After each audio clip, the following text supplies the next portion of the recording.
Salut à toi, dans cette vidéo, nous allons comparer deux services bancaires trop connus. J'ai cité Banque Populaire et Crédit Agricole. Alors, avant de comparer ces deux banques, nous allons nous attarder sur leur présentation, bref, notamment.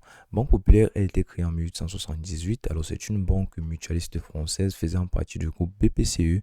Elle possède aujourd'hui une large gamme de services bancaires et financiers pour les particuliers, professionnels et entreprises. Alors, face à elle, aujourd'hui, se trouve Crédit Agricole, que je ne présente plus. Elle a été créée en 1885. Voilà.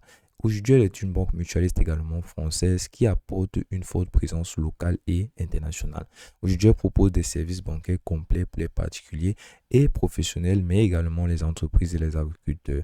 Alors, comparer ces deux banques reviendra s'attarder sur les éléments clés justement de ces deux banques. Alors, je vais commencer par les frais. Donc, on va s'attarder sur 3 points: les échanges de devises, les transferts internationaux et enfin les frais de carte. En ce qui concerne les échanges de devises, Banque Populaire inclut une marge commerciale sur chaque échange de devises que tu dois faire pendant les transactions, et c'est exactement pareil du Crédit Agricole. Les pourcentages sur lesquels ils font des échanges ou alors sur lesquels ils font des majorations sont exactement ou alors presque similaires. Il n'y a pas vraiment de différence entre les deux. Et en ce qui concerne les transferts internationaux, les frais sont variables selon le montant, la destination, souvent entre 0,1% et 1% du côté de Banque Populaire. Donc, Crédit Agricole propose également un service pareil et des frais similaires à Banque Populaire, parce que, bien entendu, il y aura également une majoration qui sera faite justement entre 0,1 et 1%, donc c'est carrément similaire et ça varie en fonction du montant et de la destination. Donc, on ne peut pas vraiment se décider à ce sujet-là, rien qu'à la base de ces deux-là. Et en ce qui concerne les frais de carte, c'est une égalité parfaite entre les deux, parce que les cartes sont à partir de 40 euros chez Banque Populaire et également à partir de 40 euros chez Crédit Agricole. Donc, en ce qui concerne les frais de ces deux banques, elles sont carrément, alors presque similaires. Donc, on va attaquer le deuxième critère de comparaison, le taux de change. Alors, Banque Populaire propose un taux de change généralement compétitif, mais qui inclut une marge commerciale, et c'est exactement pareil pour son concurrent d'aujourd'hui, Crédit Agricole, qui propose également une marge commerciale similaire à celle de Banque Populaire. À côté de ça, Banque Populaire peut appliquer des frais supplémentaires pour les transactions de devises étrangères. C'est à constater, c'est à remarquer, notamment pour les paiements par carte à l'étranger. Crédit Agricole, elle, propose des conditions spéciales pour les clients ayant des comptes multidevises, ce qui peut s'avérer plus tard être un avantage assez intéressant, parce que les clients auront certaines propositions que d'autres n'en auront pas, et certaines petites réductions justement sur les transactions qui seront avantageuses sur la longueur. Alors, en ce qui concerne la transparence, ces deux banques font tout pour être le plus transparent possible en proposant notamment des simulateurs de frais en ligne, ce qui te permettra d'avoir justement une vision ou alors de visualiser clairement les frais que tu auras dépensés lors de la transaction que tu voudras effectuer, afin d'être plus positionné sur ce que tu devras faire. Donc, c'est assez intéressant ce qu'ils proposent. Justement, ces deux banques proposent les mêmes services. C'est très intéressant et je pense qu'on ne peut pas vraiment se décider sur une différence entre ces deux-là. Donc, on va chuter au prochain critère, la couverture et emplacement. Alors, également ici, c'est une égalité parfaite entre ces deux banques. En ce qui concerne les devises supportées, tu as plus de 50 devises des deux côtés. C'est très intéressant. Et en ce qui concerne les pays disponibles, ils sont disponibles généralement dans plus de 200 pays. C'est très intéressant pour deux banques qui sont assez anciennes. Donc, ça peut s'avérer être avantageux, surtout si vous êtes des personnes qui se déplacent constamment et qui voyagent en permanence. Prochain critère, la vitesse de transfert.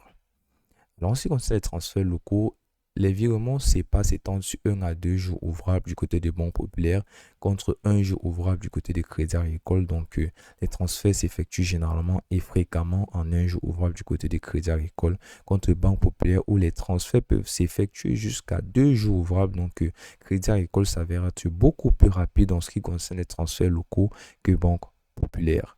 Alors, au niveau des transferts internationaux, généralement, c'est de 3 à 5 jours ouvrables du côté de Banque Populaire, contre Crédit Agricole, où généralement les transferts s'étendent entre 2 à 4 jours ouvrables pour les transferts standards, et qui peuvent même être encore plus rapides en allant de 1 à 2 jours pour les transferts urgents. Donc, il y a carrément une fonctionnalité qui te permet de faire des transferts urgents sur Crédit Agricole. Donc, après, je pense que si tu décides de choisir une banque pour sa vitesse de transfert par rapport à Banque Populaire, le choix sera vite fait, ce sera Crédit Agricole. Prochain critère, option de transfert et de paiement. Donc, on va étudier sur 2 points les types de transferts et les fonctionnalités uniques. Voilà, en ce qui concerne donc les types de transferts, ces 2 banques proposent des services très similaires, notamment des virements bancaires, des paiements par carte, des prélèvements automatiques sont à noter des 2 côtés. Mais au niveau des fonctionnalités uniques, les paiements mobiles via Apple Pay et Google Pay sont également des atouts forts de Banque Populaire où ils sont assez avancés sur le sujet.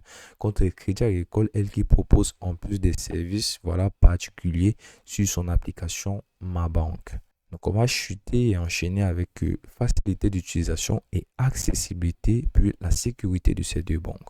En ce qui concerne la facilité d'utilisation, Banque Populaire te propose une application mobile intuitive, un site web accessible. Crédit Agricole te propose également une interface utilisateur très modernisée et facile à utiliser.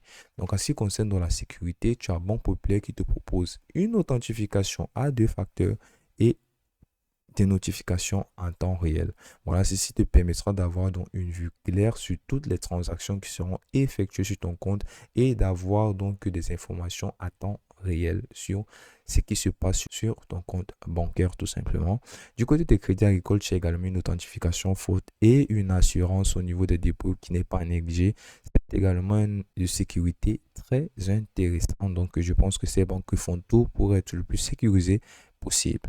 Donc, on va terminer avec les avis des utilisateurs et la réputation de ces 2 banques.